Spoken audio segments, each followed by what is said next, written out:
Welcome back, ladies and gentlemen. Today I'm bringing you a video, an update of course. After showcasing many games in E3, it's only proper that we continue the updates of course here on my channel. And of course, don't forget to press that like button and to continuously subscribe to this channel. For those of you who are new, for me, in order to release these videos, of course, you have to subscribe, right? Because it wouldn't make any sense for me to continue to release videos if nobody's watching them. But if people are watching them, it makes sense for me to continue. So don't forget to subscribe and press that like button. You can even smash it so you actually break it at this point. So, E3 2016, the 8 things we learned while playing Zero Dawn. So if you remember, there was a lot of hands-on experience in E3, which quite frankly, still fresh in our minds, obviously. And with that, let's add to this Horizon Zero first update, of course, for Horizon Zero Dawn in my channel. And let's get to it and let's see what the fans are eager about and what they're actually waiting for overall.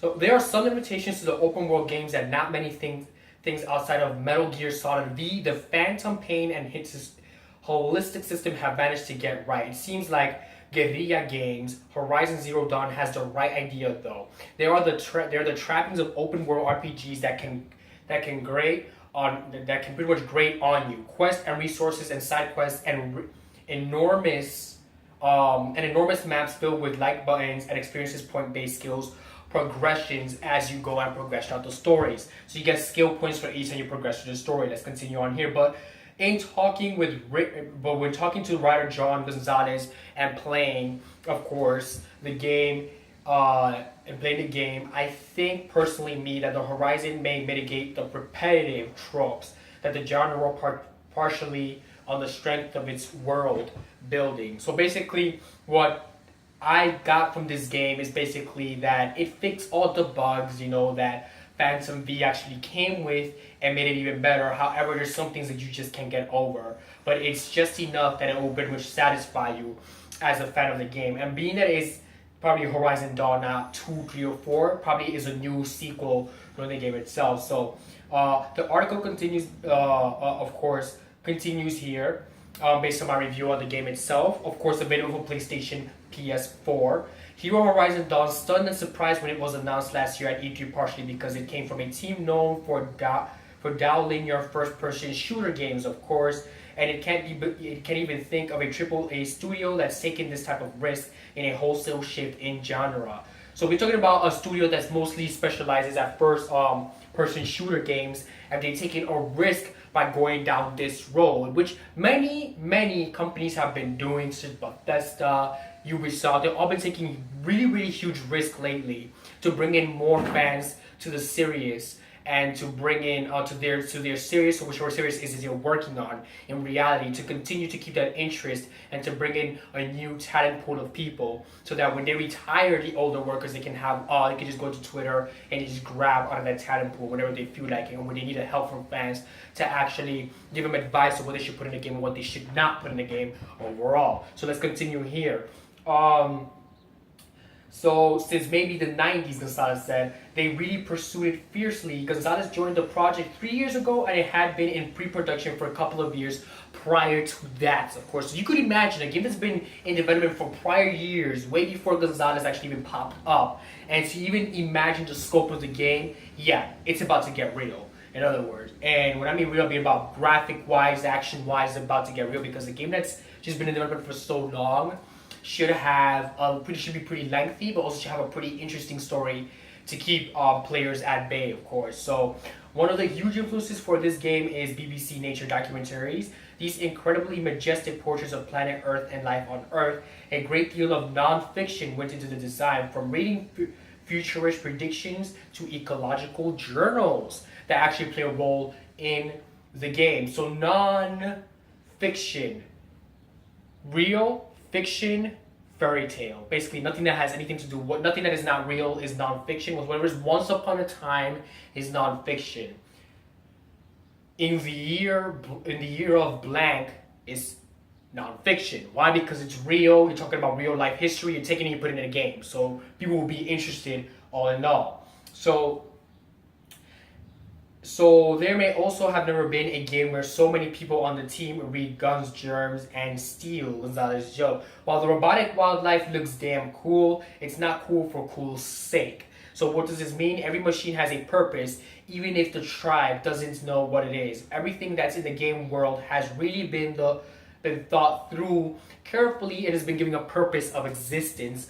Overall, Horizon boasts a complete nature-inspired ecosystem with its robots beyond the obvious, like the big-eyed watchers that protect the bullish, broad-head herds. Those are the bovine buttes that protagonist Aloy overrides to turn into friendly mounts. Gonzalez into that with the override ability leveled up enough, you might be able to hack and ride flying mounts, of course. So basically, once you get that hacking ability up there, you're able to ride the riding mounts, of course.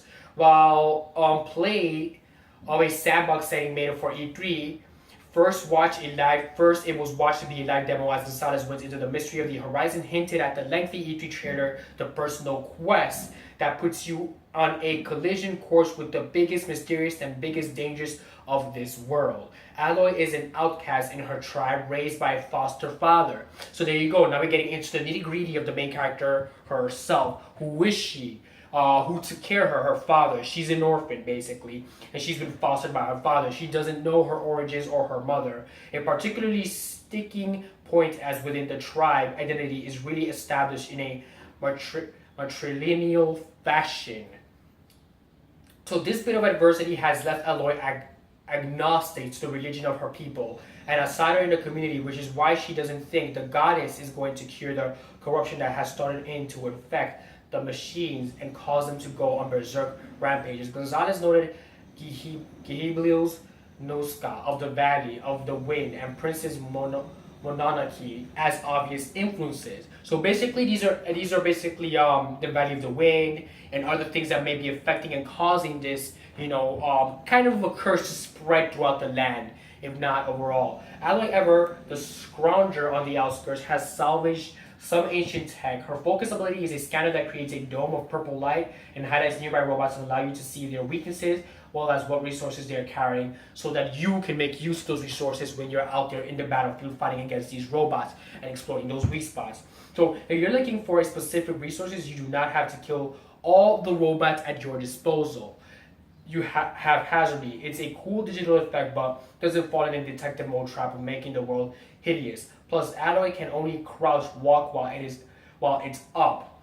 So you're more likely to use it to tag a particular enemy or eliminate a patrol path and then get back to running around. So basically, there's a limit. So in order for her to use it, she has to be crouching down. When you stand up, she's going to take it off. She's going to come out of that mode. So you can use it to mark off enemies and find out exactly where each of these enemies are either pacing back and forth, or you can find if they're just staying still, but you can exploit weak spots so you can get quickly rid of them. So this basically tells me there could possibly be a stealth mode or a stealthy way to get rid of these robots, as long as they don't have like a peripheral vision behind their head that would allow them to actually automatically detect you.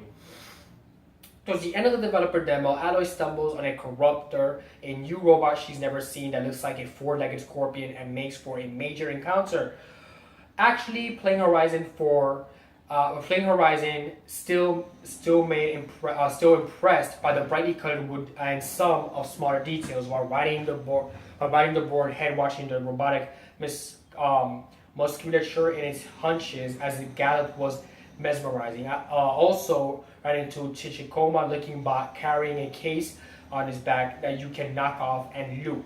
That the more complex robots have components you can knock off to hamper them proved a good gameplay addition. And after losing a straight up fight, I remember the rope harpoons Alloy can shoot to anchor an opponent in the ground. So basically, you have harpoons, you can use these harpoons to anchor your enemy to the ground, gives you the advantage obviously.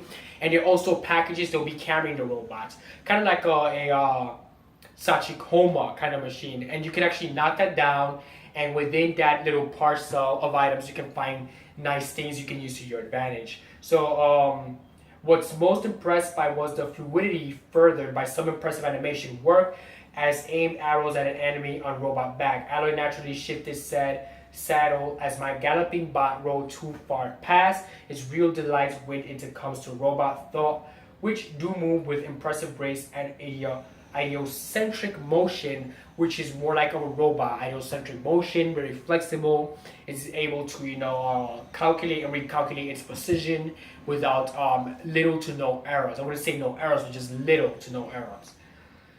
Some of the open world staples seem a bit too standardized. Do I love? So basically, Gonzalez pretty much says that he loved the Metal Gear Solid's only skill tree is your own skill ceiling, but the thoughtful details approach to the world may win Gonzalez over. Yet on the other hand, the hinted at story notes, general aesthetics, and way Horizon Zero Dawn feels to play all have him completely on board to play the Horizon style of the game.